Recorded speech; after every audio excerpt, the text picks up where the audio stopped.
Today, we're going to be doing something really fun and different, so let's jump in and get started. We're going to be using the tabletop epoxy from Let's Resin today because we're going to be doing some artwork. And the tabletop epoxy is a 1-to-1 ratio, just like the regular epoxy, has a part A and a part B. When I was working on this project, I was working on a bunch of other things, so I always mix up 16 ounces when I mix up my resin. You would want to mix up just whatever amount you think you need for the project you're making. So I poured in 8 ounces of the part A, 8 ounces of the part B, and now we're going to mix that up for 3 minutes. You want to mix slowly. Make sure you're scraping the sides of the cup, the bottom of the cup, scrape off your stir stick, just really getting those parts A and B incorporated. And when I mix up my epoxy, I always like to use a silicone spatula. The wooden stir sticks are not treated or sealed and they will leak air and give you more air bubbles. So it's been about 3 minutes, and now I take that mix and I pour it into a new clean cup. And you want to make sure you scrape every single drop out of that first cup. Otherwise, your measurements will be off. And that is also why I like to use a spatula to mix, because it helps get every single drop of resin out of that first cup. And now we're going to mix for another 3 minutes. This is called the double cup mixing technique. It ensures that your resin is completely mixed. And again, you're going to mix slowly, scrape the bottom of the cup, scrape the sides of the cup, scrape off the stir stick, and after 3 minutes, you're good to go. So this is 4 ounces of clear resin that we mixed up. I'm going to add some glitter and just give this a good mix. This is how much glitter I add whenever I'm using 4 ounces of resin. I like to really add a lot of glitter so my resin has a lot of glitter throughout it. And using a thicker resin will also help prevent your glitter from sinking. Sometimes your glitter will sink, and if you use a thicker resin like the Let's Resin tabletop epoxy, then your glitter will not sink as much as if you used a thinner resin. So I just mix that up, and this is the back of the canvas that we're going to be working on. So you're going to have to do this the day before you do your artwork, and I am doing this to strengthen the back of the canvas. Canvases, if you use resin on them, sometimes the resin will pool in the center and it won't look nice on your finished artwork. So I always like to pour resin on the back of the canvas the day before, spread it out, make sure you really get it under the corners, let it cure overnight. This is the next day. Now we're going to get ready to do our artwork. So this is a 12 by 12 sheet of holographic vinyl. You can see that glitter is all cured on the back. My canvas is nice and strong. I'm going to tape the back of my canvas so no resin drips bond to the back of my canvas. And whenever you do resin, you always want to make sure your table is level. So I'm just going to tape the back, and I always raise my canvas up off my table onto 4 little cups. That helps the canvas stand up off the table so it's easier to do your artwork. So this is a 12 by 12 sheet of holographic vinyl. I did not like this vinyl, so I am not going to recommend the place where I got this vinyl to you guys. But you could check Etsy and do a 12, just search 12 by 12 holographic vinyl sheet, and you can get one and check the reviews. This stuff was not sticky at all, and I needed it to stick to the canvas so I could do my artwork. But it was really frustrating because it was like there was no adhesive on the back of the vinyl, which was the whole point. This was going to be the background for my artwork. So I'm not going to recommend this vinyl. And it also was not 12 by 12. I ordered a 12 by 12 sheet. My canvas was a 12 by 12, but it was actually a little bit bigger, and I'll show you that here in a little bit. But to put this on the canvas, I just removed a little bit of the backing, placed it down where I wanted it.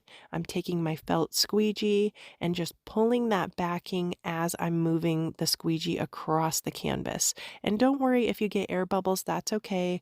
You can get this felt squeegee off Amazon. It works really good to get the air bubbles out, and that's it. Very easy to use this as your background layer. So I got the vinyl down and I poured 2 ounces of clear onto my canvas. I had a little bit left in my cup, so I was just getting every last drop out of my mixing cup. and I'm gonna use this ocean white. I wanted to see how good this works for cells and lacing, especially in ocean pieces. So I have my cup here. This is 2 ounces of clear. I'm gonna add about this much of the white and mix it up well.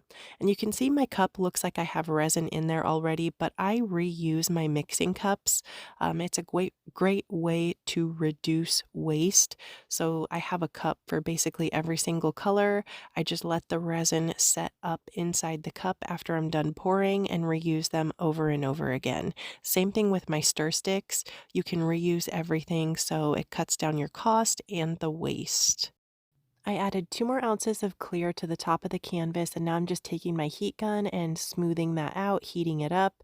But here's what I was talking about with the vinyl not sticking. There was a little bit of excess, and I thought, oh, well, I will just, push it down and I'll have one side of the canvas have a little bit of extra vinyl on it. Well, it decided to not stick, and then I was like, oh no, what am I going to do? I'll just put a little bit of resin under there, and then it will stick to the canvas. No, it was not sticking at all.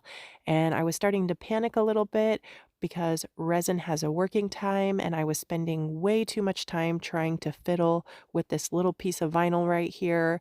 And, I was like, I'm just going to leave it. So, what I ended up doing was just cutting this off after the resin was cured, but I should have cut it off beforehand. So, lesson learned on that. And I decided I'm not going to mess with this anymore. Let's move on to the artwork. So I'm just taking that white, pouring it right on top of that clear that we smoothed out all over the canvas. And then I'm going to take my heat gun and heat up that white with my heat gun so it moves easily for me. I was trying to make a flower design. I thought that that would be really cool on this canvas with the holographic background. So I'm just heating it up in the middle and then pushing it out towards the edge. And I was really excited to see how the cells and lacing would work with this ocean white, and it did end up working out really, really well. The ocean white would be amazing to make an ocean piece with waves, so I do want to try that out as well. But just again, going from the center, pushing it all the way out towards the edge of the canvas. And this is real time. I wanted to show you guys exactly how fast I was working. It's not sped up at all. And after you heat up the resin and move it around, you want to just let it sit for a little bit because the cells and lacing will develop. You don't want to go in and add a ton of heat all at once. And I could tell there was a little bit of cells and lacing developing, but I really wanted to blend this white from the center out some more to the edges. So I decided to add a little bit more heat on this side so I could push that white out to the edge of the canvas. And this is why you need to tape the back as well, because the resin is going to flow over the side of the canvas and then it's going to get little drips on the back, and the tape keeps those drips from bonding to the piece. I decided to blow this little section out one more time, and that's it. I'm going to leave it. I'm going to just let it be. Like I said, you don't want to overheat it or it will destroy your cells and lacing. But here's how it was looking. I'm going to let it dry or cure for 24 hours. And when I do that, I actually take an upside down plastic storage container, place that over my workspace so no dust or debris get into the wet resin as the resin is curing. But it was looking really, really pretty. It gave me great cells and lacing right here. And I love this corner right here. So, so pretty.